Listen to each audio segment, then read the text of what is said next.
So, Kirkland, Washington is where COVID started in the US. Like the first patient ever recorded was in an old folks home in Kirkland, Washington. And so I was supposed to go to this like church weekend retreat and then it got canceled because of COVID. And I was like, this is really dumb. I'm a healthy guy, ex college athlete. What are we doing? And then all the news started to come out about it. I'll just be really honest. I was scared for like 2 weeks.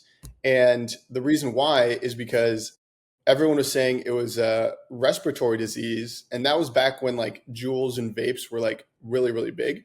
And so I was like, every kid who vapes is going to die. I was convinced of that. And then when they didn't, I was like, oh, this is not a big deal at all. I was in Seattle, so it was like the heart of it. When the vaccine mandate came out, we had to like have a vaccine passport to go into restaurants. But the thing that really got me into this like political social media content, I was in Arizona.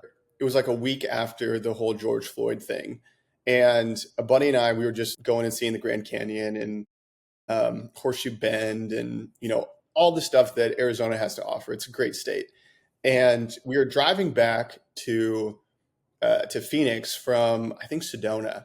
And we had to take like the long route back to our Airbnb because all the roads were blocked off because like National Guard was there because of all the BLM riots. And then I look online and it's like happening in Seattle, LA, Phoenix, Chicago, New York, like Miami, like all the big cities. This was happening. And I was like, this is coordinated, obviously. And I hadn't even been like fully like red pilled up until this point. But I was like, this is obviously coordinated. It's astroturfed. Yeah. Like, what are we doing? So I immediately started to look online and actually got super red pilled. I ended up watching like, I don't know, probably 50, 60 hours worth of conspiracy documentaries. And I was like, I was already prone to it, right? I grew up in Seattle, but I grew up Christian, conservative, like just the opposite of what Seattle was.